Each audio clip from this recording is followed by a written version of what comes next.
Sup, fams? You're tuned in to the channel Eeps, episode 155. I'm your host, EEPMON. Good evening, good afternoon, good morning.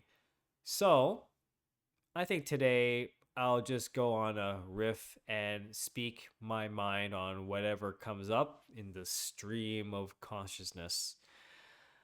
And perhaps maybe highlight what goes behind the scenes of a typical day for me. Well, these days, I've been getting up a lot more early thanks to the jet lag. My recent trip from Japan, it seems to reset my clock.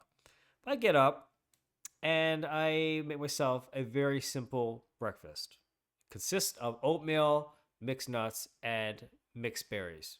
And relatively inexpensive, except for the mixed nuts. I get my mixed nuts at Costco. Mixed berries, I get them at the Metro. And my oatmeal is simple Quaker oats. May not be the most, you know, organics of the organics, but it does the job. And it is economically sound and it's relatively healthy. And that gets my day.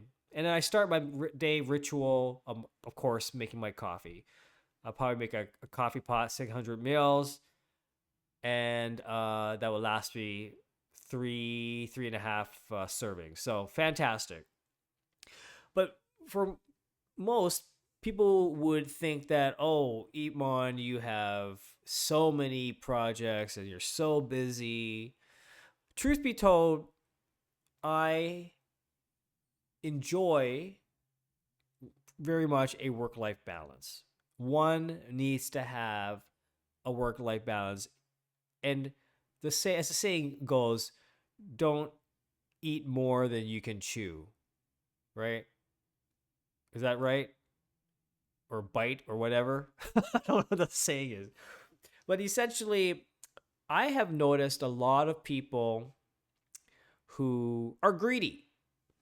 You know, I'm not so much about the financial type of greed, but just sort of greedy. Like they want. They take. So much so that I see that their energies are just spread out too thin, that they cannot execute the level of quality that I would have hoped. And you can see it. They're drained, they're tired, they're all over the place. So for me, I take my work-life balance very seriously. And I think I have, in general, I don't have more than 3 projects at the same time. I think 3 would be my magic number is 3. I wouldn't go more than that. And I know for a fact that when I'm working, I can work at 2-hour spurts. So if I'm focusing on something, I work for 2 hours, and I know subconsciously by that 2-hour mark, it's time to stop. Drop it, focus on something else, because any more energy exerted, the outcome or the result will be minuscule. It wouldn't matter. I would rather focus the first hour really getting a lot done, and once I'm at a level where I'm quite happy and pleased, it's a good time to stop. So over the many years, or my experience is like over about 20 years now in the industry, that I have really honed in and understood where my strengths are, and also my strengths are at its peak at certain times of the day. So in the mornings, I am very focused and can get certain tasks done. For example, coding, and or like working on some creative aspects, like using graphical software or whatnot, whatever. But if I need to ideate and do some ideation, brainstorming, mind mapping, I prefer to be in an environment where there's a slight distraction. For example, in a coffee shop or even if I'm walking around or I go for a run, I actually my mind clears up a lot when I do a run. So it when I'm running, I it's almost like meditation, and sometimes my ideas or my brainstorming becomes a lot more clear when I do when I go out. But environments in different places do um, spark different parts of my brain hemisphere, I guess. Uh, but yeah, it's like usually like 3 projects max, and I've learned to be very again um, respectful with my time, and I've learned to say no when it is appropriate. Maybe some people think it's selfish, but for me, I enjoy and I put myself first at the end of the day, right? The health is very important. And when you get the thing done, you get the job done and need time for yourself. And, you know, if it's just time to socialize, it's time to socialize. But over the years, I've learned that to stick to a cadence that works for you or for myself. But yeah, like I said, like, you know, people spread their energy so thin that they lose sight of their goal, and that's one thing that I don't want to be in that sort of situation too. Anyway, as you know, one of my big projects for this year is Library and Archives Canada creator in residence. I'm the first creator in residence, so that means I better do a good job. And so far, it has been fantastic. It's over a month now, almost 2 months, and already the site visits, uh, going to their preservation center, meeting the archivist, looking at original documents on the project that I'm working on, which is specifically on the Chinese immigrants certificates between 1885 to 1947. I understand that there's a lot more out after that, but I want to focus on that time period because that was really when the certificates were put into place and to really control um, and document and discriminate Chinese immigrants coming to Canada. Long story short, like I can go off a riff on that, but that is what I'm focusing on. And I can tell you, it has opened. It's like I'm learning a lot as I do this, as I'm doing this residency. I'm learning a lot about my Canadian heritage. I'm learning about my Chinese heritage. And this is heavy stuff, man. This is some heavy stuff. Like which there's so many ways to approach this holistic dark history in Canada. Um, so what I realized is that I will do in my capacity uh, to create something or use access the archives and in my ability to provide a story, another lens of looking at the history as an artist. So I'm learning a lot, and this is an 8 month residency that's going to go until October. There are 3 public engagement activities in which I'll announce the first one soon, with probably early June. So that's my big one. And as I said, I could honestly, it's so big that I could drop everything. I could drop everything and just focus on that because the enormity and the totality and the outcome and the reach that this um, uh, project residency like the potentiality of where it can go is enormous, and uh and it's a project that I certainly do not want to take for granted whatsoever. This is a very, very important project.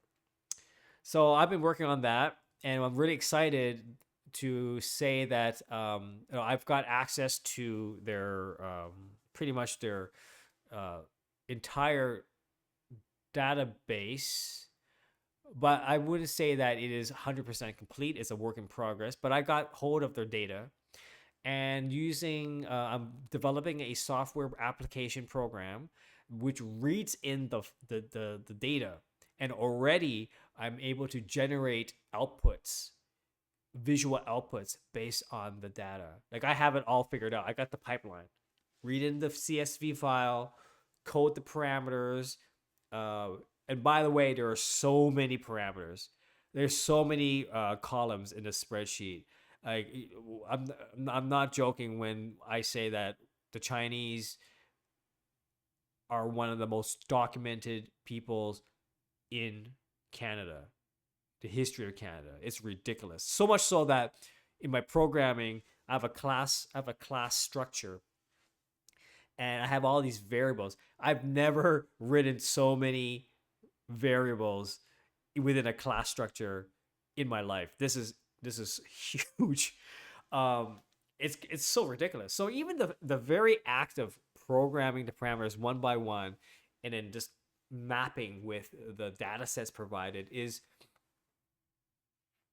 a realization that just how incredibly, not in a good way, but how incredibly uh, documented and followed, targeted. Every single parameter, every single variable is logged. I won't get into the details of it, but it's it's mind blowing. Um, so so it's almost like a performance in a way, because I'm coding it, I'm performing it, I'm looking at it, and I'm learning about the history through spreadsheets. And I have some great ideas. I have some impactful ideas of how to visualize this. So stay tuned for that. Uh, and of course, I got some speaking engagements coming up. Some more, a couple potential projects coming down the pipeline, but I'm getting prepared for that. Most likely, they will commence in the summertime, but that's fine. So really, like, my life, my world as an entrepreneur, as a creative entrepreneur, digital artist, every day is different.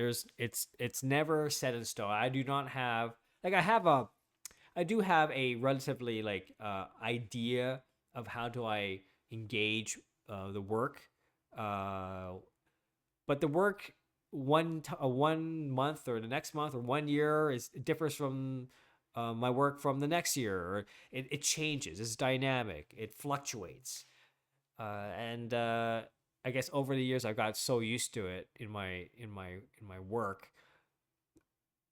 But that's the sort of the, whether you call it volatility or sort of the very dynamic work lifestyle. Perhaps it's not for everyone, but that's what I do. That's what I do every day. Um, my life is a bit volatile. I'll be honest with you. Like, I always kind of half jokingly say, I don't even know. I can only foresee concretely 3 months at a time, 4 months at a time. But if you tell me what's going to happen at the end of this year, I don't know. Really, like, I have an idea, a very foggy idea, um, and this, but sometimes the fog does clear a bit, because the current state of what I'm engaged in right now, uh, uh, will does help inform the potential trajectory in what could happen, right? It's like a lot of foresight in what could happen down the road. And again, it's up to me to follow up with these potential outcomes. I can't just say, "Oh, it's going to happen for sure." Like, like, it's like expecting the paycheck every 2 weeks. It's going to be here every 2 weeks. No, that's not. That's not I wish I get a paycheck every 2 weeks, but that's not our world, right? Like I have to anticipate and navigate through what I know right now, where it could go. It could go to a multitude of areas, but I need to ensure that I steer my compass in the right direction. Um, so it's interesting. It's very I say that I'm a bit elastic that way because I have to be agile, I have to be dynamic, I have to know how to pivot accordingly. So perhaps it's not for everyone, but that's I enjoy it. I do enjoy it because that's something that keeps me on my toes all the time. Um, because to feel once if I were to ever have the feeling of feeling complacent and stagnant, static, um, and just doing the same for me, doing the same thing over and over again, it won't work for me. It would not work for me. I need some action. You know what I mean? I gotta these things needs to like be there's gotta be momentum and kinetic momentum in my day to day endeavors. So anyway, that's I don't know that explains it or even now I was like, should I do a channel Eeps tonight? I don't know. Yeah, I just do it. Well, I mean, spend like 20 minutes on a conversation. What else are you gonna do? Play some video games? Like take that, use that same time and put it into an episode. Why not? Right? So, uh, that's my sort of day to day behind the scenes what goes around in my world. Anyway, I don't want to go too long, but I hope you enjoy what I had to say. I don't know if this made any sense whatsoever, but kind of like peer into the mind of my thinking process. Anyway, please like and subscribe. If love to, please do comment and share what your day to day life is like. But yeah, this is the channel Eeps episode 155, and I hope you have a great day, great afternoon, great evening. Until next time. Bye bye.